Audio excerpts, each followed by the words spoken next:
I have had this game in my wishlist for a while now. It was released in 2020 and fell pretty much flat right out of the gates. And it seems like no one has ever bothered even playing this game since the release. Well, that is of course until I do spend a couple of hours making this video on a game no one ever cared about. Roman Way is a city builder set in ancient Rome, where you'll be tasked to manage and expand a small island city filled to the brim with slaves.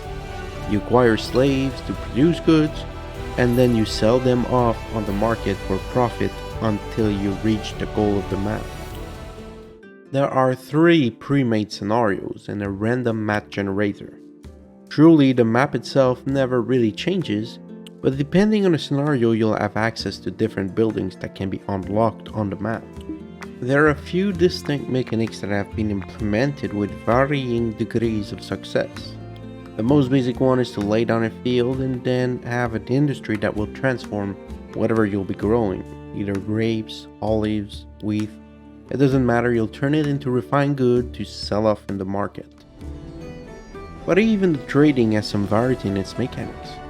There is a menu that is randomized for quantity and type of goods to export, or you will have a plentiful access to a map where you can select a neighboring region and sell your goods directly to them with hard limits per month.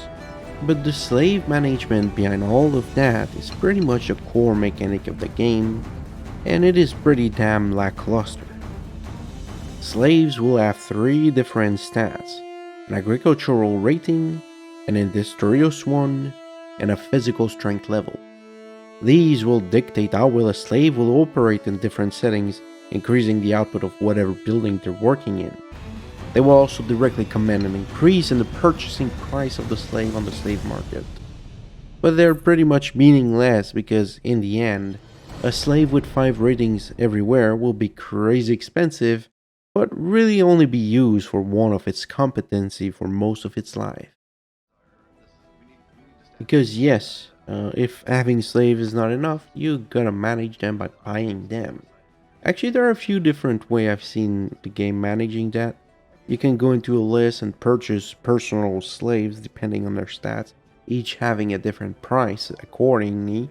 Or you can just click the random order button and you'll receive 3 slaves with random stats for a very cheap price of 2,000.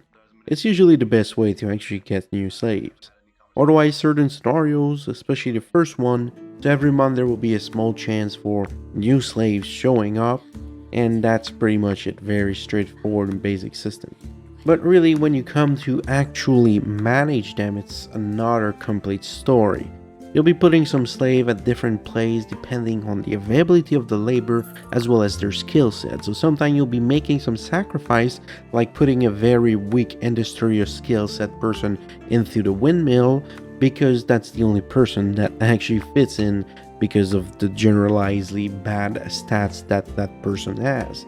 So sometime when you receive better slaves, you'll have to go back into each of the business and remove weaker slaves and put in stronger slaves.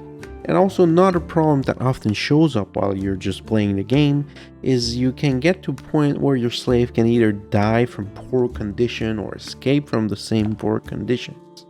And when that happens, you'll get a small pop-up reminding you that, oh, this slave has left the iron mine. If you start getting a lot of slaves leaving, it just becomes kind of hard to follow up. And as I was starting to get later into the game, I was able to experience different type of slave management. These slaves will need to be either treated with small little onions by building Roman baths and temples and will be able to take good care of your slaves, or you will need to go down the bad way and build watchtowers and armory to have your soldiers ready to intervene with any kind of troubles that your slave could be making to you. Each scenario will also get a different research tutorial that you can go down, and it basically is just a timer to wait until you can click one of the options. The different kind of technologies I've seen up to now is either unlocking different buildings that you have locked at the start of the game, or just increasing, generally speaking, the efficiency of whatever building you already have on the field. So once you have the right tax going and you construct the proper buildings and assign your slave and buy more slave as you need, you just start making money because the goods get produced and nothing consume them.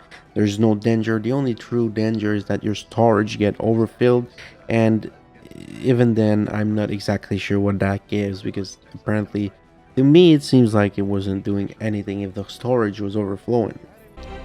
You go through the menu and different cities and town and military camps around you to sell all your wares, and you just make money and you eventually reach whatever number of slaves or profit you need to have made, and you finish the scenario. And that is pretty much it. There is very little variety in the game. And quite frankly, when I said earlier I don't think anybody ever cared about this game, I think that should be including the developer team, who only did very basic updates like uh, updating road placement system, fixing some bugs, and redesigning the tutorial. Yeah, that's over a year since the release, so I don't think they really cared about this game, so I'm not even sure why I'm reviewing this title right now. Now, I know I'm not perfect when it comes to the English language, but this game definitely cares even less than me. The game is littered with basic great errors, but even more egregious is that the game just switches to another language. I'm not quite certain of what it is, but if I would do an educated guess, it would be Turkish or something like that. But that's beside the point. The real point is, why is there a different language that creeps up in my game? It doesn't help it out for sure. Because that game, Roman Way, has been quite a letdown to me. The steep price of $10 with a promising trailer that fails to translate into anything. I plead you to look at it. The beautiful graphics, the livelihood of interaction with your slaves throughout your city. But once in the game, you realize that you have nothing of that fakery. The entire core mechanics of the game, the entire gameplay, is just mad boring. It tries to be a city builder, a business management, and it failed at both of them, at least doing it in essentially good ways. Roman Way is just not a good game, and I don't think you should be playing. But hopefully you will like this review, and if you didn't, make sure to drop a like and subscribe for more. Thanks for watching, and see you next time.